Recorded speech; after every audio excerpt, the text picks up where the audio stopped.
Hi friends, ನಮಸ್ಕಾರ. ಎಲ್ಲರೂ ಹೇಗಿದ್ದೀರಾ? ಐ ಹೋಪ್ ಎಲ್ಲರೂ ಚೆನ್ನಾಗಿದ್ದೀರಾ ಅಂತ ಅಂದ್ಕೊಂಡಿದ್ದೀನಿ. ನಾನು ಕೂಡ ತುಂಬ ಚೆನ್ನಾಗಿದ್ದೀನಿ. Welcome back to Pooja BH Kannada vlog channel. ಇವತ್ತು ಸಂಜೆಯಿಂದ ವ್ಲಾಗನ್ನು ಸ್ಟಾರ್ಟ್ ಮಾಡಿದ್ದೀನಿ ನೋಡಿರಿ. ಸಂಜೆ ಆಗಿದೆ, ಎಲ್ಲರೂ ಒಬ್ಬರು ಹೊರಗಡೆ ಕೂತಾರೋ ಫೋನ್ ತೊಗೊಂಡು. ಇಲ್ಲಿ ಗಿಳಿ ಜೊತೆಲಿ ರೀಲ್ಸ್ ಮಾಡೋಣ ಅಂತೇಳಿ ನೋಡ್ತಾ ಇದ್ದೆ ನಮ್ಮ ತಂಗಿ. ಅದೊಂದು ಸ್ವಲ್ಪ ಹೊಸ ಪರಿಚಯ ನೋಡಿರಿ, ಹಾಗಾಗಿ ಅಷ್ಟೊಂದು ಮಿಂಗಲ್ ಆಗ್ತಿರಲಿಲ್ಲ. ಹಂಗೂ ಹಿಂಗೂ ಮಾಡಿ ಅದ್ರ ಜೊತೆಲಿ ಒಂದು ರೀಲ್ಸ್ ಮಾಡ್ತಾ ಕೂತಿದ್ರು. ನಾನು ಅಡುಗೆ ಮಾಡ್ತಾಯಿದ್ದೀನಿ, ಊಟಕ್ಕೆ ಏನು ಬೇಕು ರಾತ್ರಿಗೆ ಅಂತೇಳಿ. ಇವತ್ತಿನ ದಿನ ಹೆಂಗೆ ಹೋಗುತ್ತಾ ಹೆಂಗಿಲ್ಲ ಅಂತೇಳಿ ನಿಮ್ಮ ಜೊತೆಲಿ ಶೇರ್ ಮಾಡ್ತೀನಿ ಅಂತ. ಅದಕ್ಕಿಂತ ಮುಂಚೆ ಇನ್ನೂ ಯಾರೆಲ್ಲ ನನ್ನ ಚಾನಲ್ನ ಸಬ್ಸ್ಕ್ರೈಬ್ ಮಾಡ್ಕೊಂಡಿಲ್ಲ, ಪ್ಲೀಸ್ ಸಬ್ಸ್ಕ್ರೈಬ್ ಮಾಡಿಕೊಂಡು ವಿಡಿಯೋನ ಪೂರ್ತಿಯಾಗಿ ನೋಡಿ ಸಪೋರ್ಟ್ ಮಾಡಿ. ಈ ವಿಡಿಯೋ ಇಷ್ಟ ಆದರೆ ಹಾಗೆ ಒಂದು ಲೈಕ್ ಮಾಡೋದನ್ನು ಕೂಡ ಮರಿಬೇಡಿ. ಇವಾಗ ನಾನು ಮಧ್ಯಾಹ್ನ ಮುದ್ದೆ ಮತ್ತು ಹುಳ್ಳಿಕಾಳು ಸಾಂಬಾರು ಮಾಡ್ಕೊಂಡಿದ್ದೆ. ಮಧ್ಯಾಹ್ನ ಏನು ಬ್ಲಾಗ್ ಮಾಡಲಿಲ್ಲ ನೋಡಿರಿ ನಾನು, ಹಾಗಾಗಿ ಏನು ತೋರಿಸಿರಲಿಲ್ಲ. ರಾಗಿ ಮುದ್ದೆ ಮತ್ತು ಹುಳ್ಳಿಕಾಳು ಸಾಂಬಾರು ಮಸ್ತಾಗಿತ್ತು. ಮಧ್ಯಾಹ್ನ ಎಲ್ಲ ಊಟ ಮಾಡಿದ್ದೀವಿ. ಈಗ ರಾತ್ರಿಗೆ ಇಷ್ಟು ಮಿಕ್ಕಿತ್ತೆ, ಅದಕ್ಕೆ ಅದನ್ನ ಒಂದು ಸ್ವಲ್ಪ ಬಿಸಿ ಮಾಡಿದ್ರಾಯ್ತು ಅಂತೇಳಿ ಬಿಸಿ ಮಾಡ್ತಾಯಿದ್ದೀನಿ. ಮತ್ತು ಆ ಕಡೆ ಅನ್ನ ಕೂಗ್ಸೋಕೆ ಇಟ್ಟಿದ್ದೀನಿ. ರೊಟ್ಟಿ ಮಾಡಬೇಕು ಅಂತಂದರೆ ಹಿಟ್ಟಿರಲಿಲ್ಲ ನೋಡಿರಿ, ಹಾಗಾಗಿ ಹಿಟ್ಟು ತಂಗಿ ತೊಗೊಂಬಂದಿದ್ಲು ಬರಬೇಕಾದ್ರೇ ಜೋಳದ ಹಿಟ್ಟು. ಅದನ್ನು ರೊಟ್ಟಿ ಮಾಡಿದ್ರಾಯ್ತು. 3 ದಿನ ಆಗಿತ್ತು ರೊಟ್ಟಿ ಮಾಡಿರಲಿಲ್ಲ ಆಲ್ರೆಡಿ, ಅದಕ್ಕೆ ರೊಟ್ಟಿ ಮಾಡಬೇಕಂತೇಳಿ ಮಾಡ್ತಾಯಿದ್ದೆ. ಅಷ್ಟೊತ್ತಿಗೆ ನಮ್ಮ ತಂಗಿ ಬಂದು ನೋಡ್ರಿ, ಅವಳಂದ್ಲು, ಇಲ್ಲಕ್ಕ ನಮ್ಮೂರನ್ನು ಇಟ್ಟು ನಿನಗೆ ಮಾಡೋಕ್ಕೆ ಬರೋಂಗಿಲ್ಲ, ನಾನೇ ಜಿಗಿ ಹಾಕ್ಕೊಂಡು ಮಾಡ್ತೀನಿ ಅಂತ ಅಂದರು. ಅಂದರೆ ಒಂದೊಂದು ಗಿರಣಿಲೂ ಒಂದೊಂದು ಥರ ಮಿಲ್ ಅಂತೀವಿ ನೋಡ್ರಿ, ಅದು ಒಂದೊಂದು ಮಿಲ್ಲಲ್ಲೂ ಒಂದೊಂದು ಥರ ಹಿಟ್ಟು ಬೀಸ್ತಾರೆ. ಹಂಗಾಗಿ ಇಲ್ಲಿ ಈಗ ನಾವಿದ್ದಲ್ಲಿನೂ ಅಷ್ಟೇ ನೋಡ್ರಿ, ನಮ್ಮೂರಿಂದ ತಂದಿರೋಂಥ ಹಿಟ್ಟು ತುಂಬ ಚೆನ್ನಾಗಿ ಜಿಗಿ ಇರುತ್ತೆ. ತಣ್ಣೀರಲ್ಲೇ ನಾವು ಕಲಿಸ್ಕೊಂಡು ಮಾಡ್ಬೋದು. ಆದರೆ ಒಂದೊಂದು ಮಿಲ್ಲಲ್ಲಿ ಆ ಥರ ಬರೋಂಗಿಲ್ಲ. ಹಾಗಾಗಿ ತಂಗಿ ಏನಂದ್ಲು, ಅವ್ರದ್ದು ಹಳ್ಳಿ ನೋಡ್ರಿ ಒಂದು ಸ್ವಲ್ಪ, ಹಾಗಾಗಿ ಅವ್ರ ಊರಲ್ಲಿನೂ ಹಿಟ್ಟು ಅಷ್ಟು ಚೆನ್ನಾಗಿ ಬೀಸ್ಕೊಡಲ್ಲ. ಅದಕ್ಕೆ ಅವ್ರೇನಂದ್ಲು, ನಾನು ಜಿಗಿ ಹಾಕ್ಕೊಂಡೇ ಮಾಡ್ತೀನಕ್ಕ, ನಂಗೆ ಬಡಿಯೋದಾಗಲ್ಲ, ನಾನು ಲಟ್ಟಿಸೆ ಮಾಡ್ತೀನಿ, ನಾನೇ ಮಾಡ್ತೀನಿ ಬಿಡಕ್ಕ, ನಿಂಗೆ ಮಾಡೋಕ್ಕೆ ಬರಲ್ಲ ರೊಟ್ಟಿ ಅಂತ ಅಂದ್ಲು. ಸರಿ ಅಂತೇಳಿ ನೀನೇ ಮಾಡ್ತೀಯ ಅಂತಂದೆ. ಮಾಡ್ತೀನಿ ಬಿಡು, ಏನಾಗಲ್ಲ, ಒಂದು 4 ರೊಟ್ಟಿ ಅಲ್ಲ ಅಂತೇಳಿ ಅವಳೇ ಮಾಡ್ತಿದ್ದಾಳೆ ನೋಡ್ರಿ. ಈಗ ಅಂದರೆ ಫಸ್ಟು ನೀರು ಕಾಯಕ್ಕಿಟ್ಟಿದ್ದೀವಿ ಒಂದು ಪಾತ್ರೆಯಲ್ಲಿ, ಒಂದು ಸ್ವಲ್ಪ ಹಿಟ್ಟು ಹಾಕಿ ನೀರನ್ನ ಕುದಿಸ್ಕೊಂಡ್ಲು ಚೆನ್ನಾಗಿ. ಕುದ್ಮೇಲೆ ನೀರನ್ನು ಕೆಳಗಿಳಿಸ್ಕೊಂಡು ಆ ನೀರಿಗೇ ಹಿಟ್ಟನ್ನು ಹಾಕಿ ಮಿಕ್ಸ್ ಮಾಡ್ತಾಯಿದ್ದಾಳೆ. ಒಬ್ಬೊಬ್ಬರು ಒಂದೊಂದು ರೀತಿಲಿ ಮಾಡ್ತಾರೆ. ನಾವು ಒಲೆ ಮೇಲೇ ಇಟ್ಟು ತಿರುಗ್ಕೊತೀನಿ, ಅವಳು ಕೆಳಗಡೆನೇ ಇಟ್ಟು ತಿರುಗ್ಕೊಂಡ್ಲು ನೋಡ್ರಿ ಹಿಟ್ಟನ್ನ. ಅದೇ ಒಬ್ಬೊಬ್ಬರು ಮಾಡೋ ಮೆಥಡು ಒಂದೊಂದು ಥರ ಇರುತ್ತೆ. ಅವಳು ಮಾತ್ರ ಬಡಿಯೋದೇ ಇಲ್ಲ ರೊಟ್ಟಿ, ಒಂಚೂರು ಬಡಿಯೋಲ್ಲ ಅವಳು, ಫುಲ್ ಎಲ್ಲ ಅರಿದ್ಬಿಟ್ಟೇ ರೊಟ್ಟಿ ಮಾಡ್ತಾಳೆ. ಆದರೆ ನನಗೆ ಆ ಥರ ಬರೋಂಗಿಲ್ಲ, ನಾನು ಬಡದೇ ರೊಟ್ಟಿ ಮಾಡ್ತೀನಿ. ನಾನು ತೀಡಿನೂ ಮಾಡ್ತೀನಿ, ಆದರೆ ನಮ್ಮ ಮನೇಲಿ ಯಾರಿಗೂ ಇಷ್ಟ ಆಗೋಲ್ಲ ಆ ಥರ ರೊಟ್ಟಿ. ಅಂದರೆ ಸ್ವಲ್ಪ ಬಡ್ದ ರೊಟ್ಟಿನೇ ಜಾಸ್ತಿ ರುಚಿ ಅನ್ನೋ ಥರ. ಈಗ ಚಟ್ನಿ ಎಲ್ಲ ಮಾಡ್ತೀವಿ ನೋಡಿರಿ, ಫಸ್ಟೆಲ್ಲ ಕಲ್ಲಾಗಿ ಕುಟ್ಟಿ ಚಟ್ನಿ ಮಾಡ್ತಿದ್ರು, ಅದು ಸಿಕ್ಕಾಪಟ್ಟೆ ರುಚಿ ಅಂತ ಅನ್ನಿಸ್ತಿತ್ತು. ಮಿಕ್ಸಿಲಿ ಮಾಡಿರೋ ಚಟ್ನಿ ಒಬ್ಬೊಬ್ರಿಗೆ ಇಷ್ಟ ಆಗ್ತಿರಲಿಲ್ಲ. ಸೇಮ್ ನಮ್ಮ ಮನೇಲೂ ಅದೇ ಥರ. ನಾವು ಏನೇ ಜಿಗಿ ಹಾಕ್ಕೊಂಡು ಏನೇ ಮಾಡಿದ್ರೂ ನಮ್ಮ ಮನೆಯವ್ರಿಗೆ ಇಷ್ಟ ಆಗಂಗಿಲ್ಲ. ಅಂದರೆ ತೀಡಿರೋ ರೊಟ್ಟಿ ಇಷ್ಟ ಆಗಂಗಿಲ್ಲ ನಮ್ಮ ಮನೆಯವ್ರಿಗೆ. ಹಾಗಾಗಿ ಅದು ನಮ್ಮ ಮನೆಯವ್ರಿಗಂತ ಅಲ್ಲ, ಕೆಲವೊಬ್ಬರಿಗೆ ಇಷ್ಟ ಆಗಲ್ಲ ತೀಡಿರೋ ರೊಟ್ಟಿ, ಕೆಲವೊಬ್ಬರು ಇಷ್ಟಪಟ್ಕೊಂಡು ಊಟ ಮಾಡ್ತಾರೆ. ಸೇಮ್ ನಮ್ಮ ಮನೆಯವರು ಹಾಗೆ, ಅವರಿಗೆ ಇಷ್ಟ ಆಗಂಗಿಲ್ಲ ತೀಡಿರೋ ರೊಟ್ಟಿ. ಹಾಗಾಗಿ ನಾನು ಬಡ್ದು ಮಾಡ್ತೀನಲ್ಲ, ಅದು ಒಂಥರ ರೂಢಿ ಬಿದ್ದಂಗೆ ಆಗೈತೆ ನಂಗೆ. ಬಡ್ದು ಮಾಡಿನೂ ಅನಿವಾರ್ಯ ಒಂದೊಂದು ದಿವಸ ಅಂದಾಗ ನಾನು ಲಟ್ಟಿಸ್ಕೊಂಡಿರ್ತೀನಿ. ಅಂದರೆ ಈಗ ಸೋಮವಾರ ಶುಕ್ರವಾರ ಅಂಥ ಟೈಮಲ್ಲಿ ರೊಟ್ಟಿ ಮಾಡೋಂಗಿಲ್ಲ ನೋಡ್ರಿ, ಅಂಥ ಟೈಮಲ್ಲಿ ನಾನು ಲಟ್ಟಿಸ್ಕೊಂಡಿರ್ತೀನಿ. ಅವತ್ತೇನು ತೀರಾ ಅಷ್ಟೊಂದು ಇಷ್ಟಪಟ್ಕೊಂಡು ಅವರು ತಿನ್ನಂಗಿಲ್ಲ. ಇವಾಗ ನೋಡಿರಿ, ಅದೇನು ನೀರಿಗೆ ಹಿಟ್ಟು ಹಾಕ್ಕೊಂಡಿದ್ಲಲ್ಲ, ಅದನ್ನು ಸ್ವಲ್ಪ ಚೆನ್ನಾಗಿ ಮಿಕ್ಸ್ ಮಾಡ್ಕೊಂಡಾದಮೇಲೆ ಈಗ ಅದಕ್ಕೆ ಎಷ್ಟು ಒಣ ಹಿಟ್ಟು ಹಿಡಿಯುತ್ತೆ ನೋಡಿರಿ, ಹಸಿ ಹಿಟ್ಟು ಅಂತಿರಲ್ಲ ನೀವು, ಆ ಥರದ್ದು ಡ್ರೈ ಹಿಟ್ಟನ್ನು ಹಾಕ್ಕೊಂಡು ನಮ್ಗೆ ರೊಟ್ಟಿ ಹದಕ್ಕೆ ಬೇಕಾಗಿರುತ್ತಲ್ಲ ಅಷ್ಟು ಹದಕ್ಕೆ ನಾವು ಇದನ್ನು ಚೆನ್ನಾಗಿ ಕಲಿಸ್ಕೋಬೇಕಾಗತ್ತೆ ನೋಡಿರಿ. ಇದೊಂದು ಸ್ವಲ್ಪ ಕಿರಿಕಿರಿ ಅನ್ನಂಗೆ ಅನಿಸುತ್ತೆ. ಅದೇ ತಣ್ಣೀರಲ್ಲಿ ಕಲಿಸ್ಕೊಂಡು ಮಾಡೋದಾದರೆ ಇಷ್ಟು ಕಿರಿಕಿರಿನೇ ಇರೋಂಗಿಲ್ಲ ನೋಡಿರಿ. ಬಡ ನೀರು ಹಾಕಿ ಕಲಿಸ್ಕೊಂಡು ಬಡದು ಬಿಡ್ಬೋದು. ನಮ್ಮ ಮನೇಲಿ ರೊಟ್ಟಿ ಜಾಸ್ತಿ ಮಾಡೋಂಗಿಲ್ಲ ನಾವು, ಮಾಡಿದ್ರೆ 4ರಿಂದ 5 ರೊಟ್ಟಿ ಇಲ್ಲ 6 ರೊಟ್ಟಿ ಅಷ್ಟು ಮಾಡಿದರೆ ಸಾಕಾಗುತ್ತೆ. ಬೆಳಗ್ಗೆಯಿಂದ ರೊಟ್ಟಿ ಊಟ ಮಾಡೋರಿಗೆ ಆದರೆ ಸ್ವಲ್ಪ ಜಾಸ್ತಿ ಬೇಕಾಗುತ್ತೆ. ನಾವು ಬೆಳಗ್ಗೆ ನಾಷ್ಟ ಮಾಡ್ಕೊಂಡಿರ್ತೀವಿ, ಮತ್ತು ಮಧ್ಯಾಹ್ನ ಅನ್ನ ಸಾಂಬಾರು ಅಂಥದ್ದು ಏನಾರು ತಿನ್ಕೊಂಡಿರ್ತೀವಿ, ರಾತ್ರಿಗೆ ಮಾತ್ರ ರೊಟ್ಟಿ ಮಾಡ್ಕೊತೀವಿ. ನಮ್ಮ ಸೈಡ್ ಹಂಗಲ್ಲ, ಬೆಳಗ್ಗೆನೇ ರೊಟ್ಟಿ ಮಾಡಿಬಿಡ್ತಾರೆ. ಬೆಳಗ್ಗೆ ರೊಟ್ಟಿ ಹಂಚಿಟ್ಟು ಒಂದು ಸ್ವಲ್ಪ ಜಾಸ್ತಿನೇ ಮಾಡ್ಕೊಂಡಿರ್ತಾರೆ. ಬೆಳಗ್ಗೆನೂ ಅದೇ ಊಟ ಮಾಡ್ತಾರೆ, ಮಧ್ಯಾಹ್ನ ಅದೇ ಊಟ ಮಾಡ್ತಾರೆ, ರಾತ್ರಿಗೂ ಅದೇ ರೊಟ್ಟಿ ಊಟ ಮಾಡ್ತಾರೆ. ಯಾಕಂದರೆ ಕೆಲವೊಬ್ರಿಗೆ ಇಷ್ಟ ಅದು ರೊಟ್ಟಿ, ಎಲ್ಲರಿಗೂ ಹಂಗೆ ಇದಾಗಲ್ಲ. ಇಲ್ಲಿ ಕೆಲವೊಬ್ರು ಹೆಂಗೆ ಮುದ್ದೆ ಇಷ್ಟಪಟ್ಕೊಂಡು ತಿಂತಾರೆ ನೋಡ್ರಿ, ಹಂಗೆ ನಮ್ಮ ಉತ್ತರ ಕರ್ನಾಟಕದ ಸೈಡು ರೊಟ್ಟಿನೇ ಇಷ್ಟ. 3 ಟೈಮು ರೊಟ್ಟಿ ಕೊಟ್ಟರೆ ಅವರಿಗೆ ಬೇಜಾರಾಗಂಗಿಲ್ಲ. ಇವಾಗ ನೋಡಿರಿ, ರೊಟ್ಟಿ ಅದಕ್ಕೆ ಎಷ್ಟು ಬೇಕು ಅಂಥೇಳಿ ಅಷ್ಟನ್ನು ಅವಳು ಒಣ ಹಿಟ್ಟನ್ನು ಹಾಕ್ಕೊಂಡು ಚೆನ್ನಾಗಿ ಮಿಕ್ಸ್ ಮಾಡ್ಕೊಂಡು ನೋಡ್ರಿ. ಅಂದರೆ ತಣ್ಣೀರಲ್ಲಿ ಏನೂ ಕಲಿಸ್ಕೊಂಡಿಲ್ಲ ಅವಳು, ಅದೇ ಏನು ನಾವು ನೀರು ಕಾಯಕ್ಕಿಟ್ಟಿದ್ವಲ್ಲ ಅದೇ ನೀರಲ್ಲೇ ಕಲಿಸ್ಕೊಂಡು ಮಾಡ್ತಾಯಿರೋದು. ನಾನು ಹಂಗೆ ಅನ್ನಲ್ಲ, ನಮ್ಮ ಮನೇಲಿ ತೀಡಿ ರೊಟ್ಟಿ ತಿನ್ನಲ್ಲ ಅಂತ ಅನ್ನಲ್ಲ. ಹಂಗಾಗಿ ನಮ್ಮ ಮನೆಯವ್ರಿಗಂತಲೇ ಒಂದು 2-3 ಫಸ್ಟು ಬಡ್ದು ನೋಡ್ರಿ ಆಕಿ. ಬಡ್ದು ರೊಟ್ಟಿ ತಿನ್ನಲ್ಲ ನಮ್ಮ ಮನೆಯವರು, ಅವಳಿಗೂ ಗೊತ್ತು. ಹಂಗಾಗಿ ತಡಿಯಕ್ಕ ಮಾಮಂಗೆ ಒಂದೆರಡು ಬಡಿತೀನಿ, ಆಮೇಲೆ ಬೇಕಾದ್ರೆ ಅರ್ದು ಮಾಡ್ತೀನಿ ಅಂತಂತೇಳಿ ಫಸ್ಟ್ ಒಂದು 4-5 ಬಡ್ದು ಮಾಡಿ ಆಮೇಲೆ ತೀಡಿ ಮಾಡಿದ್ಲು ನೋಡ್ರಿ. ಅದನ್ನು ತೀಡೋದನ್ನು ವೀಡಿಯೋ ಮಾಡ್ಕೊಂಡೇ ಇಲ್ಲ ನೋಡ್ರಿ. ನಾನು ಅದನ್ನು ನೆನಪಾರಿಬಿಟ್ಟು ನನಗೆ ಅದನ್ನು ಮತ್ತೇನೋ ಮಾಡ್ತಾ ಕೂತ್ಕೊಂಡು ನೆನಪಾಗಲಿಲ್ಲ. ಇಲ್ಲಿ ಇವ್ರು ಬಂದು ಹೋಮ್ವರ್ಕು ಅದು ಇದು ಅಂತೇಳಿ ಆಟ ನಡೆಸಿದ್ದಾರೆ. ಇವ್ರು ಹೋಮ್ವರ್ಕ್ ಬರೆಯೋಕ್ಕೆ ರೆಡಿ ಇಲ್ಲ. ನಾನು ಹೋಮ್ವರ್ಕ್ ಬರಿತಾ ಇರಲಿಲ್ಲ. ಅವಳದು ಒಂದು ಸ್ವಲ್ಪ ಹೋಮ್ವರ್ಕ್ ಇತ್ತು ನೋಡ್ರಿ ಸ್ಕೂಲಲ್ಲಿ ಕೊಟ್ಟಿರೋಂಥದ್ದು. ಅದನ್ನು ಫಿನಿಷ್ ಮಾಡಿದ್ರೇ ನಾನು ಊರಿಗೆ ಕರ್ಕೊಂಡು ಹೋಗ್ತೀನಿ ಅಂತ ಹೇಳಿದ್ದೆ. ಎಲ್ಲ ಫಿನಿಷ್ ಮಾಡಿದ್ಲು, ಇನ್ನೊಂದು ಸ್ವಲ್ಪ ಮಾತ್ರ ಉಳ್ಕೊಂಡಿತ್ತು, ಅದನ್ನು ಬರಿತಿದ್ಲು. ಮತ್ತು ಹಂಗೆ ಅವರಿಬ್ಬರು ತಮ್ಮಂದ್ರಿಗೂ ಒಂದು ಸ್ವಲ್ಪ ಶಬ್ದನೂ ಹೇಳಿದ್ಲು ನೋಡ್ರಿ. ಅವ್ರನ್ನೂ ಬರೆದ್ರು. ಈಗ ಊಟ ಮಾಡಬೇಕು, ಹಾಗಾಗಿ ಊಟಕ್ಕಂತೇಳಿ ಎಲ್ಲರೂ ಇನ್ನೇನು ಒಬ್ಬೊಬ್ಬರೇ ಊಟ ಮಾಡೋದಂತೇಳಿ ಎಲ್ಲರೂ ಒಟ್ಟಿಗೆ ತೊಗೊಂಡು ಕೂತಿದ್ವಿ. ಅಷ್ಟೊತ್ತಿಗೆ ನಮ್ಮ ಗಿಳಿರಾಮ ನೋಡ್ರಿ ಹೆಂಗೆ ಮಾಡ್ತಿದ್ದಾನಂತೇಳಿ ಮಾವಿನಕಾಯಿ ಚಟ್ನಿ, ಬಿಸಿ ಬಿಸಿ ರೊಟ್ಟಿ ಮತ್ತು ಹುಳ್ಳಿಕಾಳು ಸಾಂಬಾರು, ಅನ್ನ ಎಲ್ಲ ಮಾಡಿದ್ವಿ. ಅದನ್ನು ಊಟ ಮಾಡ್ತಾಯಿದ್ದೀವಿ. ಫಸ್ಟು ಗಂಡು ಮಕ್ಳಿಗೆ ಕೊಟ್ಬಿಡ್ತಿದ್ವಿ ಒಂದು 2-3 ದಿವಸ. ಆಮೇಲೆ ಅವ್ರು ಊಟ ಮಾಡಿದ್ಮೇಲೆ ನಾವು ಊಟ ಮಾಡೋದು ಒಂದು ಸ್ವಲ್ಪ ಯಾಕೆ ಸರಿ ಅಂತ ಅನ್ನಿಸ್ಲಿಲ್ಲ. ಅದಕ್ಕೆ ಎಲ್ಲರೂ ಒಟ್ಟಿಗೆ ಕೂತ್ಕೊಂಡು ಊಟ ಮಾಡಿಬಿಡೋಣ ಬಾ ಅಂತಂತೇಳಿ ಇದೆಲ್ಲನೂ ತೊಗೊಂಬಂದು ಹಾಲಲ್ಲೇ ಇಟ್ಕೊಂಡು ಒಟ್ಟಿಗೆ ಕೂತ್ಕೊಂಡು ಊಟನ ಮಾಡ್ತಾಯಿದ್ದೀವಿ. ಈ ಥರ ಊಟ ಮಾಡೋದ್ರಲ್ಲಿರೋ ಮಜಾ ಬೇರೆ ಇಲ್ಲ ಅಂತ ನಂಗೆ ಅನಿಸುತ್ತೆ ನನಗೆ. ಯಾಕಂದರೆ ನಮ್ಗದು ರೂಢಿ ಆದಂಗೆ ಆಗ್ಬಿಟ್ಟೈತೆ ನೋಡಿರಿ. ನಾವು ಎಲ್ಲರೂ ಒಟ್ಟಿಗೆ ಕೂತ್ಕೊಂಡು ಊಟ ಮಾಡ್ತೀವಲ್ಲ, ಹಂಗಾಗಿ ಫಸ್ಟ್ ಅಂದರೆ ನಮ್ಮ ಸೈಡೆಲ್ಲ ಫಸ್ಟ್ ಗಂಡು ಮಕ್ಳಿಗೆ ಊಟ ಕೊಟ್ಬಿಟ್ಟು ಆಮೇಲೆ ಗಂಡು ಮಕ್ಳದ್ದೆಲ್ಲ ಊಟ ಆದಮೇಲೆ ಹೆಣ್ಮಕ್ಳು ಊಟ ಮಾಡೋ ಪದ್ಧತಿ. ಆದರೆ ಹಿಂಗೆ ಮನೇಲಿ ಕಮ್ಮಿ ಜನ ಇದ್ದಾಗ ಅದು ಒಬ್ಬೊಬ್ಬರೇ ಊಟ ಮಾಡೋಕ್ಕೆ ಸರಿ ಅಂತ ಅನಿಸಲ್ಲ ಅಂಥೇಳಿ ನಾವೇನು ಮಾಡ್ತೀವಿ, ಇರೋದೇ 3 ಜನ ಅಲ್ಲ ಅಂಥೇಳಿ 3 ಒಟ್ಟಿಗೆ ಕೂತ್ಕೊತಿದ್ವಿ. ಈಗ ಹಂಗನ್ನಲ್ಲ, ಸರಿ ಅಕ್ಕ ಎಲ್ಲರೂ ಒಟ್ಟಿಗೆ ಕೂತ್ಕೊಂಡೆ ಊಟ ಮಾಡೋಣ ಬರ್ರಿ ಅಂತಂದರು.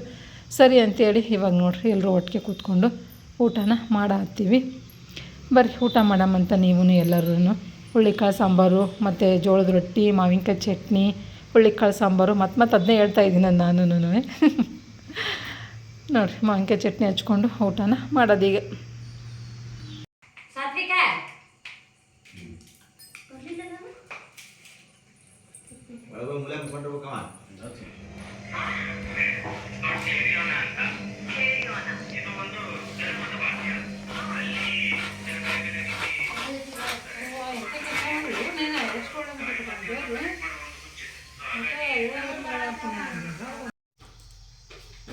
ಫ್ರೆಂಡ್ಸ್, ಇದು ನೆಕ್ಸ್ಟ್ ಡೇ ವ್ಲಾಗು.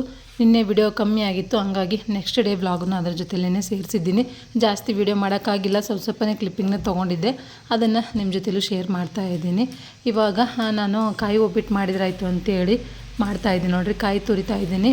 ತಂಗಿ ಎಲ್ಲ ಬೆಲ್ಲನ ಜಜ್ಕೊಡಾಗತ್ತಾಳ. ಅದೊಂದು ಸ್ವಲ್ಪ ಬೆಲ್ಲ ಗಟ್ಟಿ ಇತ್ತು ನೋಡಿರಿ, ಹಂಗಾಗಿ ಬರ್ತಾವ ಇಲ್ಲ ಹೋಳಿಗೆ ಅಂತೇಳಿ ಅಂದ್ಕೊಂಡು ನಾನು ಡೌಟಲ್ಲೇ ಇದ್ದೀನಿ. ಇಲ್ಲಿ ಹುಡುಗರು ಮತ್ತು ನಮ್ಮ ಮನೆಯವರು ಸೇರಿಕೊಂಡು ಚೀಟಿ ಆಡತ್ತಾರೆ ನೋಡೋರು. ಟೈಮ್ ಪಾಸ್ ಆಗ್ತಿಲ್ವಂತೆ, ಹಂಗಾಗಿ ಅವ್ರು ಬಂದು ಚೀಟಿ ಆಡಾಕತ್ತಾರೆ. ಇಲ್ಲಿ ನಮ್ಮ ಗಿಳಿರಾಮ ಊಟ ಮಾಡ್ತಿದ್ದ ನೋಡ್ರಿ. ಅವಂಗೆ ಜನ ಜಾಸ್ತಿ ಆಗ್ಬಿಟ್ಟಾರೆ, ಹಂಗಾಗಿ ಜಾಸ್ತಿ ಮಿಂಗಲ್ ಆಗ್ತಾ ಇಲ್ಲ, ಹೆದರ್ಕೊಂಡೋರ್ ಥರ ಮಾಡ್ತಿದ್ದಾನೆ ಅವನು. ಫ್ರೆಂಡ್ಸ್, ಕಾಯಿ ಹೋಳಿಗೆ ಮಾಡೋಕ್ಕಂತೇಳಿ ಮಾಡೀನಿ. ತೆಳ್ಳಗಾಗ್ಬಿಟ್ಟೈತೆ ನೋಡ್ರಿ, ಒಂಚೂರು ತಣ್ಣಗಾಗೋ ಹೊಲ್ತು. ತಣ್ಣಗಾದ್ರೂ ಗಟ್ಟಿ ಆಗುತ್ತೆ ಇಲ್ಲ ಗೊತ್ತಿಲ್ಲ. ಇಲ್ಲಿ ಅಲ್ಲಿ ಬೆಣ್ಣೆಕಾಯಿ ಹಾಕಿಟ್ಟಿನಿ. ಮತ್ತು ಇನ್ನು ಊರಿಗೆ ಹೋದ್ವಿ ಅಂತಂದ್ರೆ ಕಾಯಿಸೋದಾಗಲ್ಲ ನೋಡ್ರಿ, ಅದಕ್ಕೆ ಫ್ರಿಜ್ಜಿನಾಗಿತ್ತು ಅಷ್ಟು ಬೆಣ್ಣೆ, ಅದಿಷ್ಟು ಕಾಯಕ್ಕಿಟ್ಟಿನಿ. ಇದೆಲ್ಲ ಒಂಚೂರು ತಣ್ಣಗಾದ್ಮೇಲೆ ಹೋಳಿಗೆ ಮಾಡೋದು. ಕಾಯಿ ಹೋಳಿಗೆ ಗಟ್ಟಿ ಆದರೆ ಸರಿ, ಗಟ್ಟಿ ಆಗ್ಲಿಕ್ಕಂದ್ರೆ ಒಂಚೂರು ಕಡಲೆ ಹಿಟ್ಟು, ಪುಟಾಣಿ ಹಿಟ್ಟು, ಇಡ್ಲಿ ಹಿಟ್ಟನ್ನ ಕಲಸಿಟ್ಟು ನೋಡ್ರಿ. ತೆಳ್ಳಗಾಗ್ತಿಟ್ಟು ನಿಮ್ಮ ಪಪ್ಪ ಬಂದ. ಮಾಮಿ ಊಟಕ್ಕೇನು ಮಾಮಿ? ಚಪಾತಿ ಮಾಡಿರೋಣ. ಚಪಾತಿ, ಕ್ಯಾಬೇಜ್ ಪಲ್ಯ. ಅದೆಲ್ಲ ಹೂರ್ಣ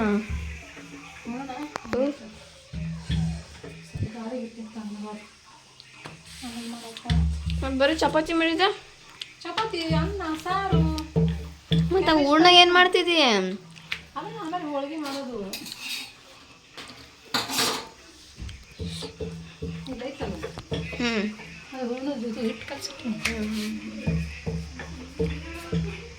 ಬಿದ್ದೋದಡ ಆಗ್ತಾರೇನ? ತೂ ತೂ ತೂ ತೂ ತೂ ತೂ ತೂ ತೂ ತೂ ತೂ ತೂ ತೂ.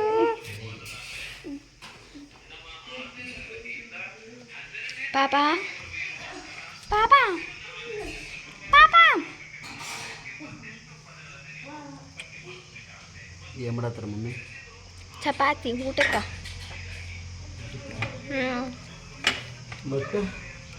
ಮತ್ತು ಅನ್ನ ಕ್ಯಾಬೇಜ್ ಪಲ್ಯ ಅಷ್ಟೇ. ಹೋಳಿಗೆ ಆಮೇಲೆ ಮಾಡೋದಂತ. ಹಾಯ್ ಪಿಂಟು.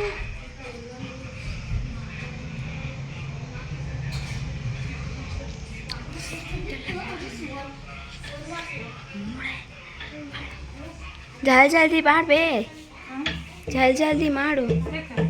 ತಿನ್ನಕ ಇಲ್ಲ, ತಿನ್ಬೇಕನ್ಸಾತೈತಿ.